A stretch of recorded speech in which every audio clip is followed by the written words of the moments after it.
welcome to the Great Detectives of Old Time Radio. From Boise, Idaho, this is your host, Adam Graham. If you have a comment, email it to me, box13 at greatdetectives.net. Follow us over on Instagram, instagram.com/greatdetectives. And you can also go over on Discord at greatdetectives.net/chat. I do want to let you know about our other podcasts, and today I want to highlight The War at thewar.greatdetectives.net. It's a great podcast to check out with Independence Day coming up. It takes a look at America through World War II, from the pre-war era, where the country was really solidly anti-war, all the way into the war to VJ Day. It uses music, drama, comedy, and news reports to help tell the story. I really found it a great experience and to compile and go through all of these stories and what life was like going through World War II. And check that out at thewar.greatdetectives.net. And you can find all the other podcasts I do right at the top of greatdetectives.net. Well, now it's time for this week's episode of The Fat Man. The original air date, July 14th, 1955, and the title is Murder Pays Dividends.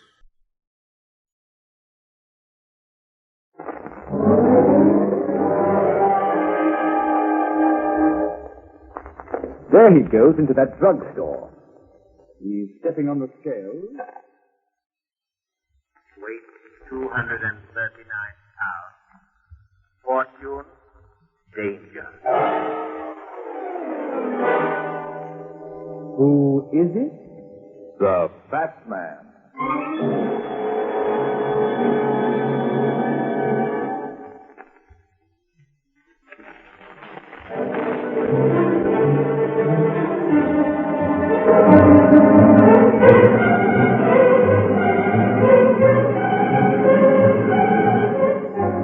And now, here's the Fat Man in Murder Pays Dividends.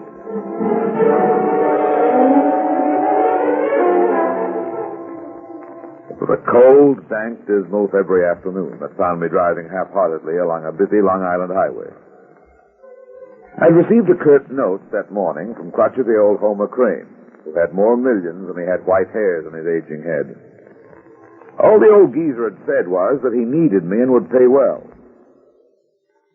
I turned off the highway into the gate that fronted the Crane estate. I drove about 2 minutes and stopped in front of a mansion that looked like a cross between the Taj Mahal and the Yankee Stadium. I got out and rang the doorbell.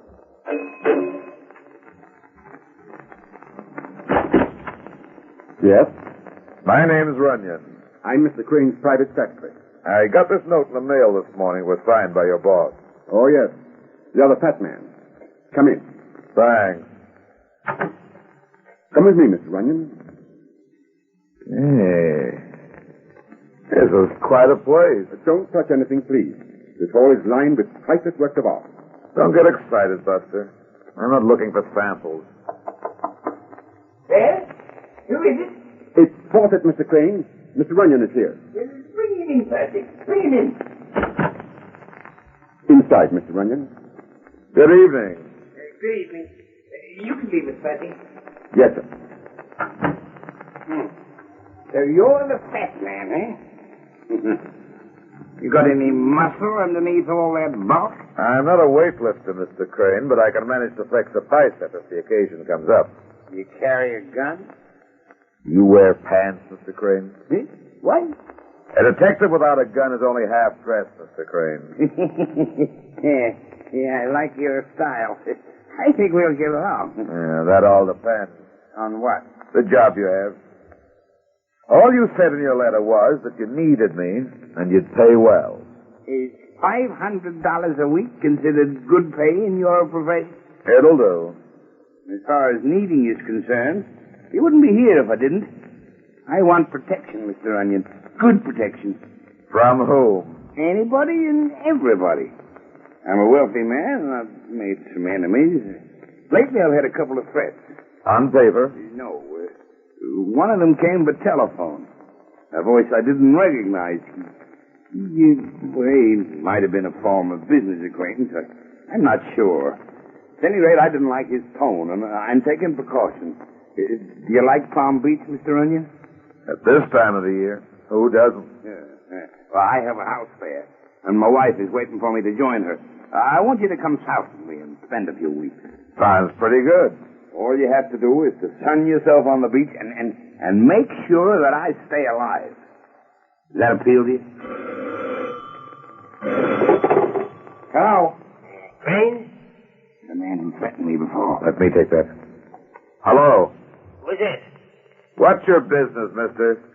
You sound like a detective. Well, it won't help him. Won't help him at all. When I finish him off, I'll finish you off, too. Hello. Hello. What did he say? He said just enough to make me take this job.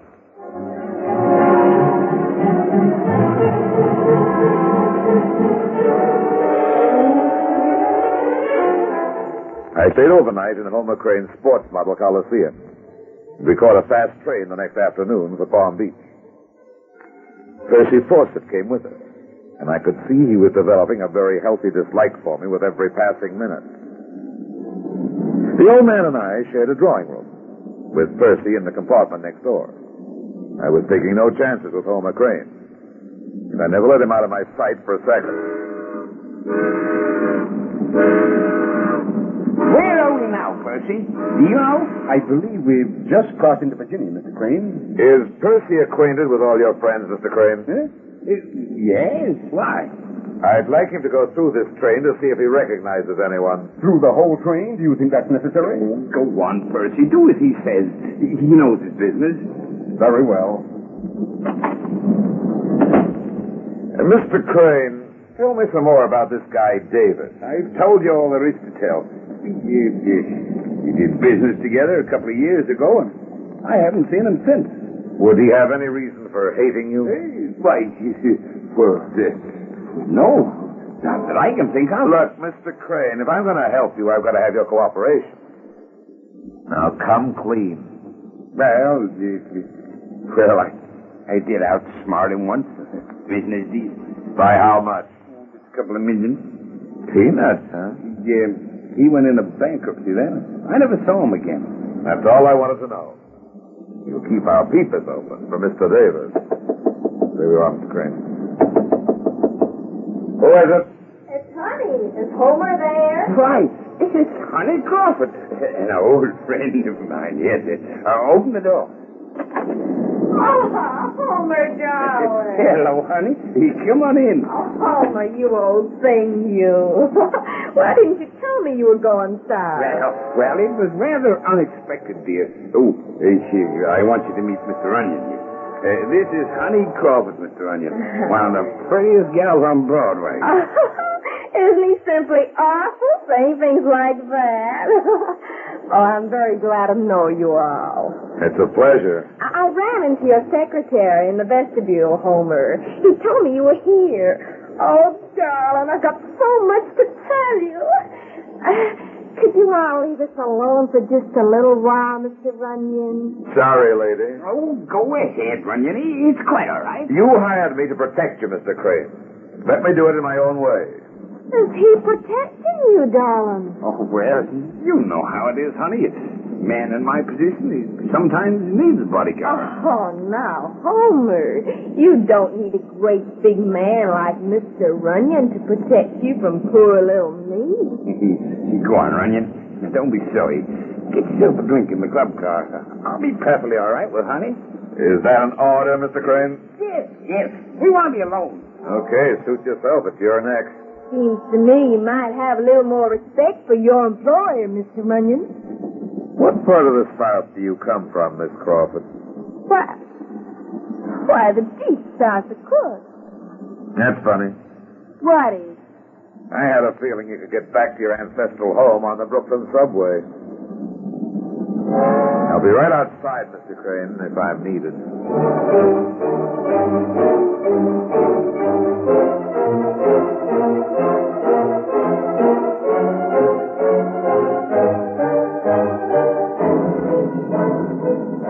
I stepped out into the vestibule and lit a cigarette. If Honey was going to pull any fast ones, at least I'd know who to lay my hands on. And he could be real dangerous, and she didn't need any gun. I decided Homer knew what he was up against, so I leaned up against the wall to relax. Suddenly, the vestibule door opened, and Percy popped in from the next car.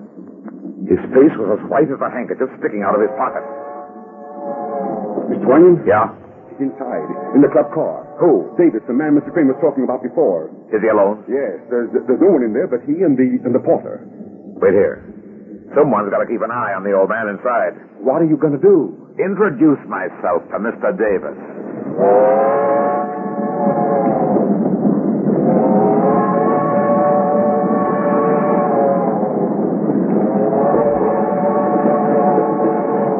Excuse me. Well, Haven't we met before? not that I know of. You're Mr. Davis, aren't you? And who in the blazes are you? My name is Runyon. I'm the fat man. You've got a big chest development, Mr. Davis, for a guy your size. What? You don't carry any hardware where your wallet should be by any chance.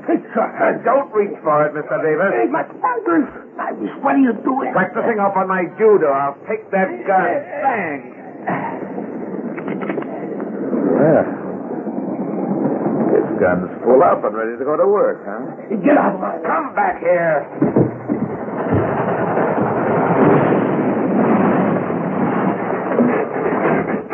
Well, he seems to have come to a sudden stop, both you and the train. Get on your feet, Mr. Davis. You've got nothing on me. No. Porter, get hold of the conductor. I've got a license to carry the gun, fat man. But there's no open season on Homer Crane. A dozen detectives won't help him. And he knows it as well as I do. Conductor. I'm very busy, mister. Something's happened out there. What do we do? Break an axle? An elderly man fell through an open door in the vestibule. The whole train darn near passed over him before we could stop. Do you know who it is? Not yet. He had drawing room C in the next car. Excuse me, mister. I'm in a hurry. He doesn't have to tell us who he is, Davis. You know and I know. It was Homer Crane.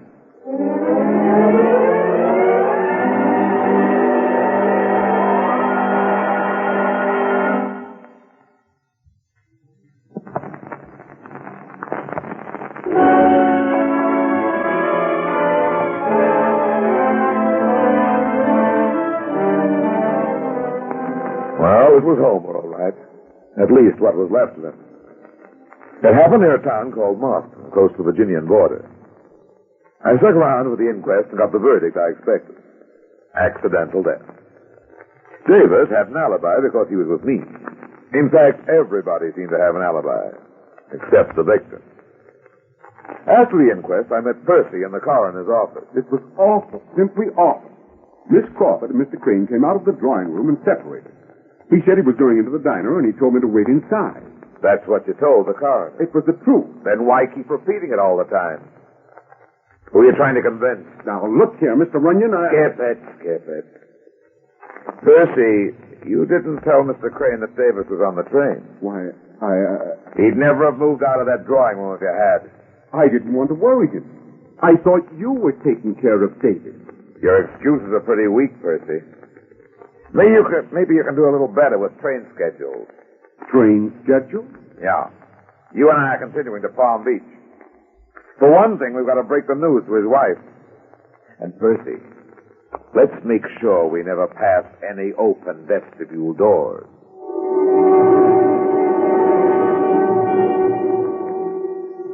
It's pretty hard to prove a murder charge when you haven't got a motive. I couldn't figure what Honey Crawford had to gain by killing her sugar daddy. But Percy was a different story. And to keep our appearances, he had to come down to Palm Beach with me. Homer's Palm Beach menage was something like his New York arena, only a little bigger. His wife was a quiet little woman, and nobody's fool. And it was interesting the way she took the news. So, Homer is dead.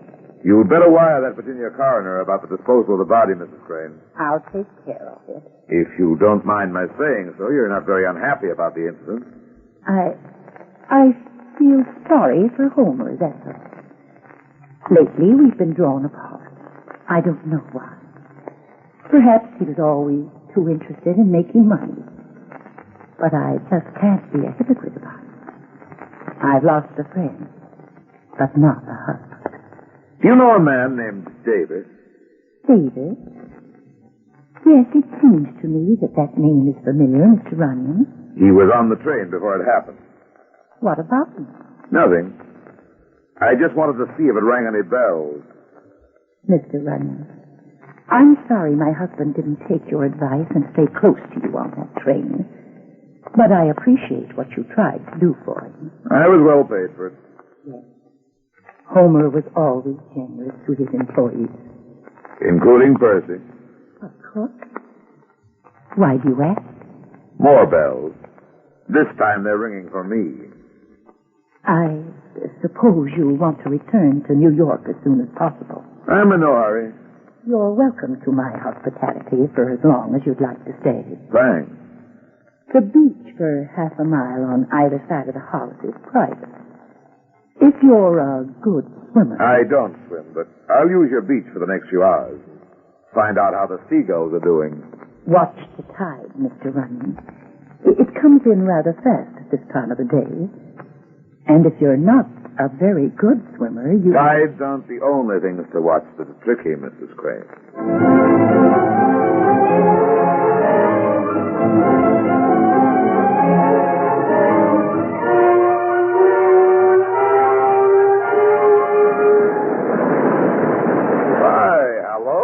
Child. Wow, if it isn't the Fat Man. Taking a stroll on the beach? Yes, trying out my new bathing suit. You like it? You can catch colds in an awful lot of places with that thing on. Oh, you're cute, Fat Man. We seem to be better friends for some odd reason. I never hold a grudge. Then maybe you won't mind telling me what you're doing on this beach. Walking. You know who owns it? Maybe. I'm in the hotel out yonder. I thought I'd walk out and find out what she looks like. Mrs. Crane? I wanted to see what she has that I don't seem to have. You mean why she hooked a rich guy like Crane and you couldn't? You'd be surprised, Mr. Runyon. Would I? If Homer hadn't fallen off that train, Then what? Mr. Runyon! What's that on the beach over there? What? Oh, it looks like a man. Mr. Runyon!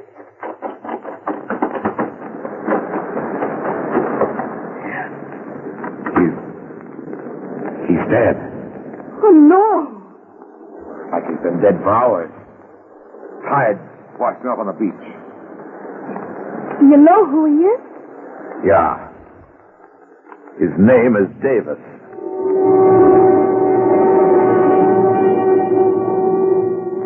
This time they called it accidental drowning. And it was beginning to get monotonous. But I didn't squawk, because I was starting to get the tie up now. And if I played my hand close to my chest, I might soon have some results. That night I took a flashlight and went through the boathouse on the edge of the beach. Homer Crane had quite a collection of plain and fancy speedboats. And as I was looking over a flashy job with an 8-cylinder motor, I heard the door squeak open behind me. I didn't move. I just waited.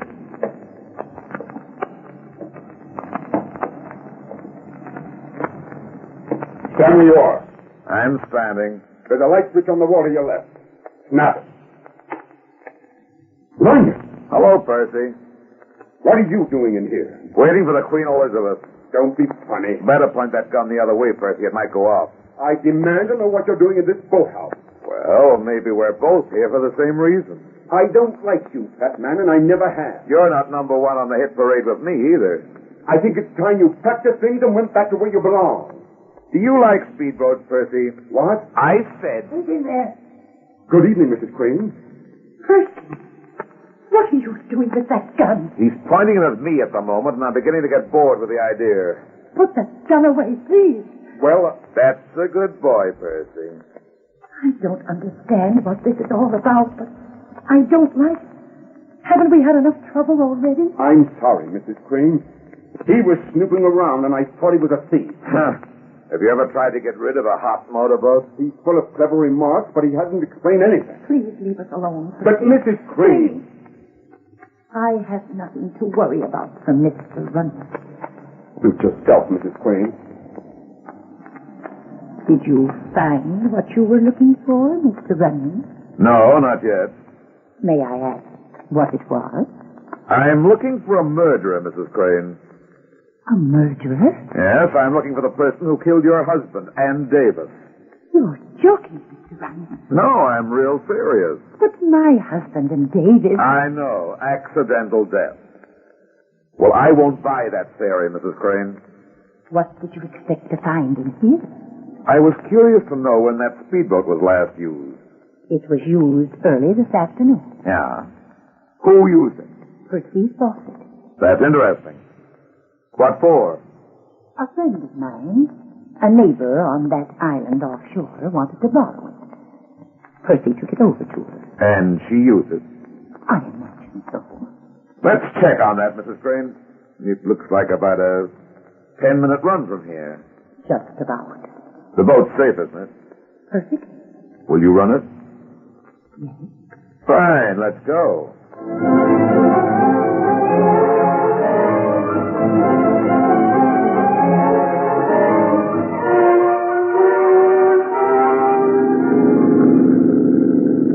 You're pretty good at handling this boat, Mrs. Crane. I've been driving it for quite a while. Don't you think you ought to use your light? They're not working. But we can see the island. You knew this boat had been used this afternoon, Mr. Runyon? Yeah. How did you know? You didn't completely wipe all the oil from the motorhead.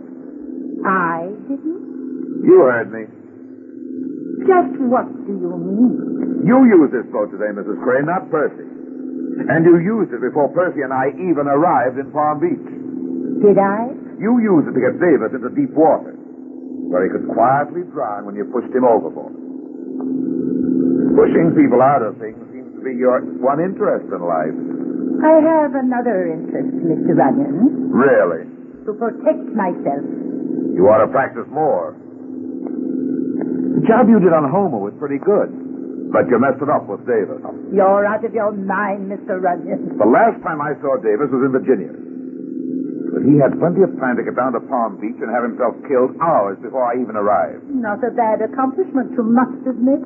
And not very surprising either when you remember there's fast train service between here and New York. That's how you got up to Washington and boarded the train your husband was on. And that's how you got back here to Palm Beach in time to provide yourself with an alibi. Excellent, Mr. Runyon. Davis saw you on that train, and he flew back here with you. Was it blackmail he tried to pull? The idiot wanted his money back. The $2 million my husband took away from him. It's too bad you discovered this, Mr. Runyon. There's only one thing I haven't figured out yet. There are two things, Mr. Runyon. Well, I like to take them one at a time. You didn't kill old Homer because of that dizzy blonde. Honey Crawford? Oh, don't be ridiculous. I knew about her long ago. I wanted freedom, Mr. Runyon. And Percy Fawcett. Now, is it clear? Extremely. And now, that other thing you said I hadn't figured out. How you're going to get back to shore and notify the police. I doubt very much if you could prove this, Mr. Runyon. But I'm not going to give you a chance. You should have learned to swim. You're as careless as Mr. Davis was. But I might be a tougher proposition to push out of a boat. Oh, I don't intend to push you. No, I can swim, you see. This boat is fast, Mr. Runyon. And if I make my turns too sharp, we capsize. Like this.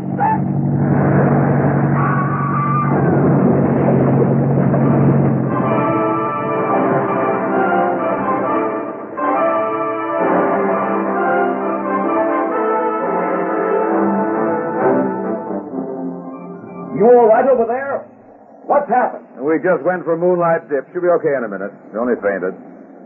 You a lifeguard? Beach patrol. We saw the explosion offshore. There's a boat going out there now. They won't find anything but a couple of sticks. It's coming out of it. The explosion was something she didn't count on. Oh, what happened? Why am I lying here on the beach? This man just saved your life. The fat man. But you told me you couldn't swim. You shouldn't believe everything you hear. But I've got a feeling you're going to wish you'd never taken a swimming lesson by the time a jury gets through with you and Percy in court.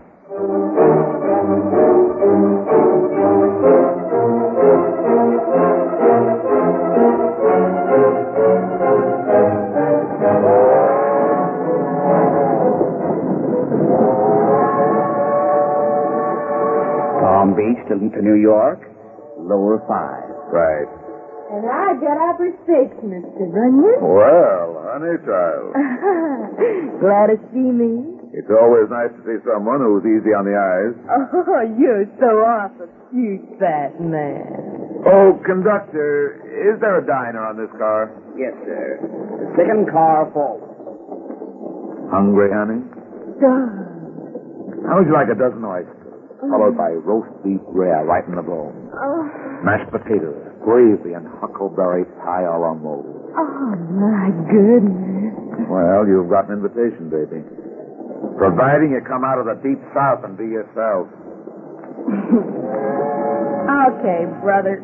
You win. Let's head for the diner. Okay, sister. You're practically there.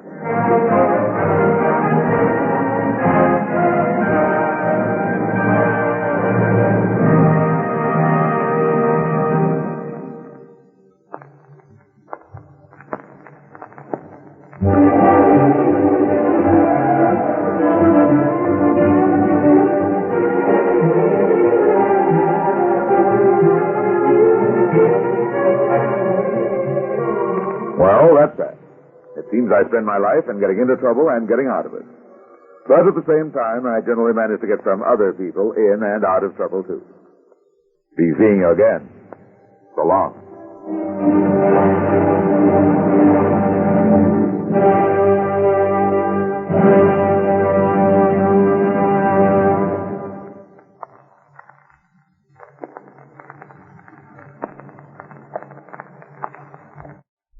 Welcome back. Well, it was a shrewd move by the fat man to make it so that people thought he couldn't swim because, around that much water, that would be a likely way for the murderer to try and dispose of him, and then he could turn the tables. I did find it funny at the end where he was asking the woman to speak in her true accent. But of course, this was recorded in Australia, so we have an Australian actress playing a New Yorker pretending to be a Southerner. And so she switches from a bad Southern accent to a really weird attempt at a New York accent. Now, if she had actually spoken in an Australian accent and Brad had been like, "Oh, you're from Australia," that might have worked a little bit better for today's listeners. Although, if you were listening in Australia in 1955, probably didn't care too much.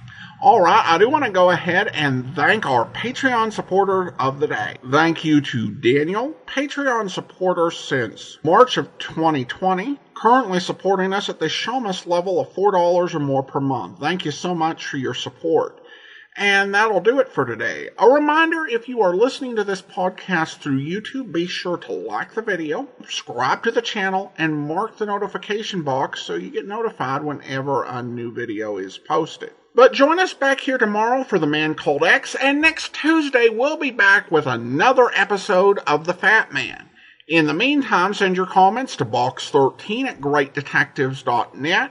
Follow us on Instagram, instagram.com/greatdetectives. And be sure to follow us on Twitter @Radio Detectives. From Boise, Idaho, this is your host, Adam Graham, signing off.